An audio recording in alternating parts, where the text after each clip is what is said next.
Francis Bacon didn't discover a new element, build a telescope, or chart the stars. Instead, he gave the world something more fundamental, a new way to think. Long before data ruled the world, Bacon believed that knowledge wasn't just for scholars in libraries.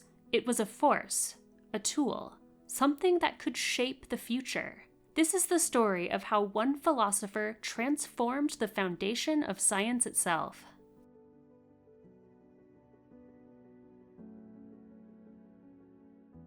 Imagine living in a world where tradition was law, and questioning it could get you in trouble. For centuries, many people believed knowledge came only from books, not from what we see, touch, or experience. And then came Francis Bacon, a man who dared to ask, what if we've been looking at knowledge the wrong way? Francis Bacon was a philosopher and statesman living at the dawn of the English Renaissance. Today, he is best known for helping shape what we now call the scientific method. Bacon was born in 1561 at York House near the Strand in London. From an early age, he showed exceptional promise and intellectual curiosity. As a student at Trinity College, Cambridge, his sharp mind and ambition quickly set him apart. So much so that Queen Elizabeth herself took notice. That kind of recognition was not common. For a young scholar to stand out in the eyes of the Queen meant something. It hinted at a future far larger than academia, one that would eventually reach the very heart of European thought. In addition to his philosophical and scientific work, Bacon held important roles in politics and law. He eventually became the Lord Chancellor of England, where he continued to write and think about how human understanding could be improved upon. Despite his official duties, Bacon remained deeply committed to reforming the way knowledge was pursued. He questioned traditional methods, especially those rooted in Aristotle's logic. Rather than just accepting old systems of thought, Bacon sought to replace them with something new, an approach that emphasized experimentation over speculation, and observation over tradition. His critiques weren't just theoretical, they were grounded in experience. Bacon had seen for himself how rigid systems stifled progress, both in scholarship and in politics. To fully understand Bacon's legacy, we need to talk about epistemology, the theory of knowledge. In Bacon's time, an increasing number of Renaissance thinkers were turning away from the more abstract philosophies of religion and tradition.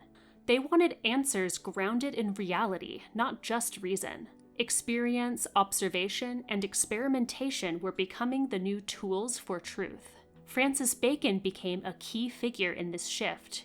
He championed a new approach to learning, one that prioritized what can be seen and measured. He urged people to test ideas, challenge assumptions, and embrace experimentation. The goal was not just to acquire knowledge for its own sake, but knowledge that could make a real difference in the world.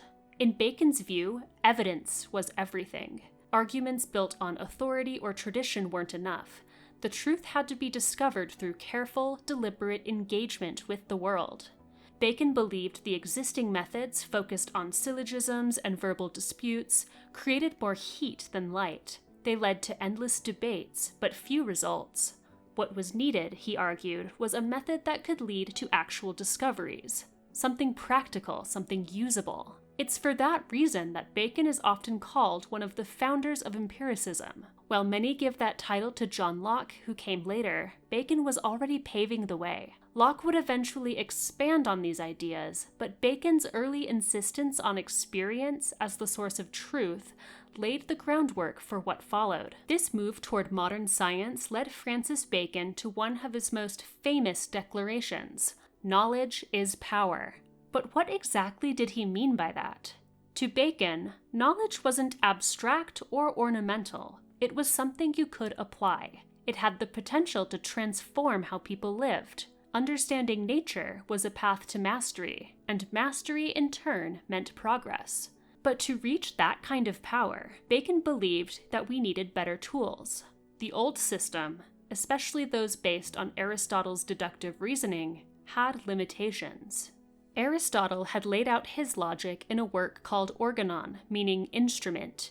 His approach was to begin with general principles and reason down to specifics. The system promised certainty, but it depended heavily on the truth of the original assumptions. For centuries, this method was seen as the pinnacle of rational thought.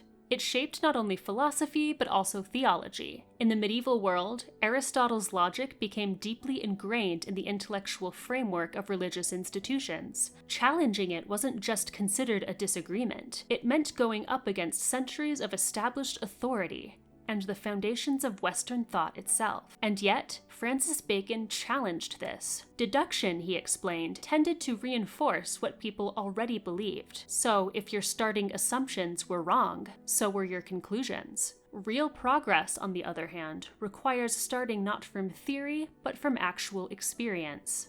Here at The Collector, we love stories that challenge the way we think, just like Francis Bacon did. If you're here for that too, subscribing to our channel is the easiest way to stay connected. Thanks for watching. In 1620, Francis Bacon published a philosophical text called Novum Organum, a new instrument intended to replace Aristotle's. In this work, Bacon centered on observation and induction.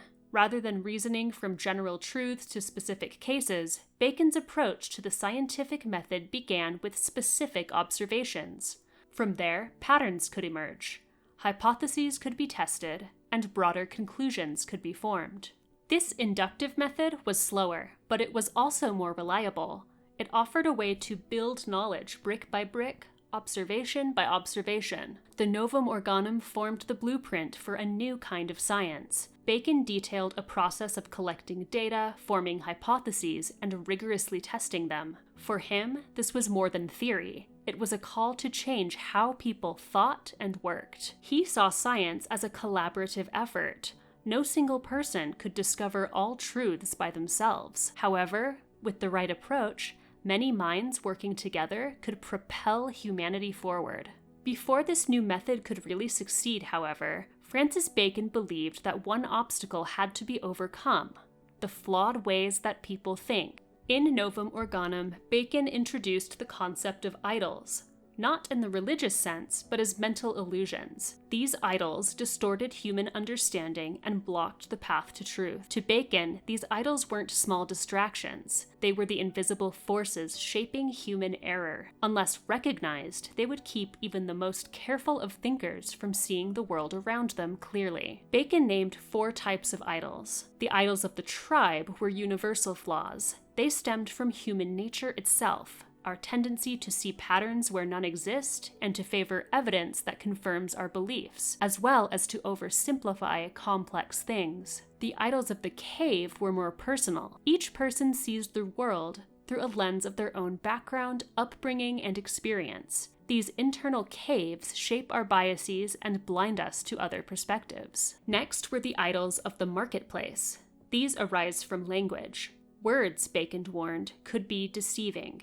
They could be imprecise, carry multiple meanings, or be entirely misleading. Miscommunication through language, he believed, was one of the most common sources of confusion. Finally, the idols of the theater were the grand inherited systems of thought, philosophies, dogmas, ideologies. These are like performances, convincing, but not necessarily true. These systems encourage people to accept ideas uncritically, turning intellectual inquiry into a scripted drama. By naming these idols, Bacon hoped to clear all the mental clutter. Only by becoming aware of these distortions could thinkers approach the world with clarity. The road to true understanding, he argued, required humility, an admission that our minds are not perfect tools by themselves. It's important to remember that Francis Bacon did not invent the method of induction from scratch. Aristotle had begun to describe it long before Bacon ever did, but Aristotle also treated it as secondary. Bacon gave it center stage, and that decision changed everything. Observation was no longer just a step in the scientific process, it was the very foundation. Bacon's influence echoed throughout the scientific revolution. He inspired generations of scientists and thinkers to move beyond authority and to test the world for themselves. His method created room for innovation and discovery. By rejecting abstract arguments and focusing on practical results, Francis Bacon helped lay the groundwork for disciplines such as physics, biology, chemistry, and the social sciences. Bacon demonstrated that knowledge is power. It could and should grow. It could be tested, refined, and improved. It wasn't something fixed and handed down, but something dynamic and alive. His method didn't just change how science was done. It reshaped how truth itself was pursued, from solitary thinkers to global institutions. That's what he meant when he said that knowledge is power. Not power to dominate others, but power to understand, to adapt, and to progress. In the century's sense, we've built entire civilizations on that idea, and it all began with one man's insistence that we look at the world, not as we imagine it, but as it really is.